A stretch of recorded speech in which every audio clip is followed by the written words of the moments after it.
Bien-aimés de Dieu, le dimanche de Rameau solennel, nous sommes invités à réfléchir sur le profond mystère de la passion de Christ. Les lectures d'aujourd'hui, tirées d'Isaïe, de lettres de Saint Paul aux Philippiens et de l'évangile de Luc, nous invitent à entrer dans le cœur de notre foi. Isaïe, la première lecture, parle du serviteur souffrant, notre serviteur qui souffre, qui endure l'humiliation et de la douleur, mais reste ferme malgré tout. Ceci est une préfiguration de Jésus qui, bien que divine, s'humilie, prenant notre humanité, notre condition humaine, qui est faible, qui est limitée. Mais il n'a jamais péché. La lettre aux Philippiens nous rappelle l'humilité de Christ. Bien qu'il est Dieu et roi, il s'est vidé, prenant la forme d'un serviteur. Regardez le roi des rois pour entrer, pour se manifester dans la ville de Jérusalem. Comme je dis au commencement, il n'a pas pris, il n'a pas monté le cheval. Il n'a pas pris le plus grand moyen de déplacement qui était là, qu'il pouvait avoir s'il voulait le voir. Il voulait l'avoir. Mais il a monté sur l'âne,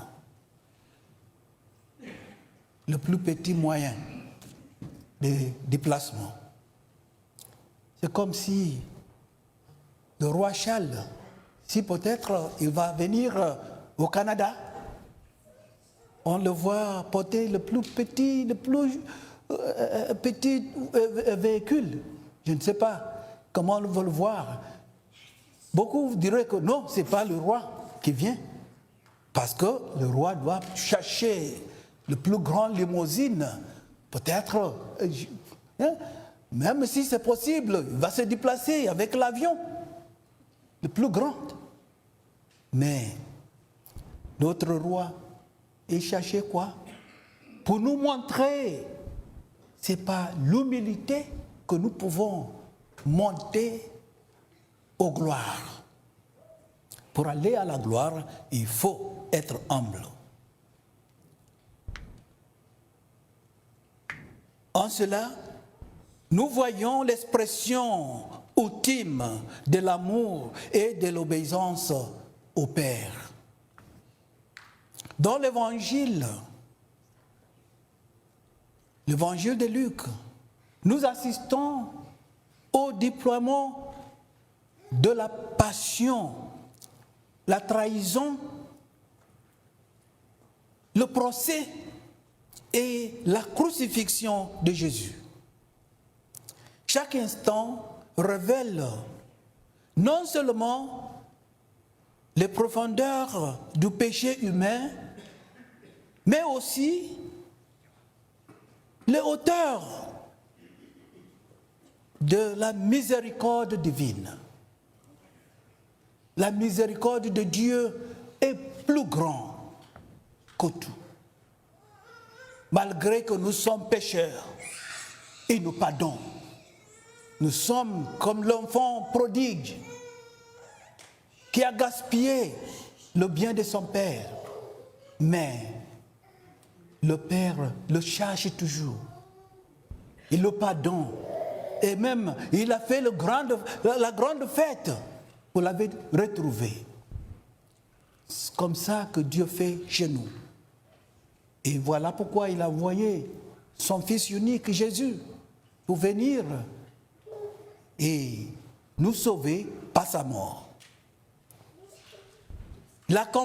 L'acceptation de Jésus de son sort nous montre que la vraie force réside dans la remise à la volonté de Dieu. Quand nous ne pouvons pas changer quelque chose, on le remet dans la main de Dieu. C'est ce que Jésus nous apprend. Parce que Dieu est tout-puissant et peut tout changer quand il veut. Mais quand il veut que nous passons par la souffrance comme Jésus l'a fait, donc il faut l'accepter. Accepter avec un cœur ouvert. Peuple bien-aimé de Dieu, alors que nous agitons nos palmes, alors que nous secouons le rameau, crions Hosanna au plus haut des cieux, et que nous nous souvenons de l'entrée triomphante de Jésus, embrassons également l'appel pour le suivre dans sa souffrance. Que cette semaine, la semaine sainte, transforme nos cœurs et nous exhortons à vivre avec humilité, compassion et foi inébranlable. Reflectons l'amour du Christ dans notre vie quotidienne. Amen.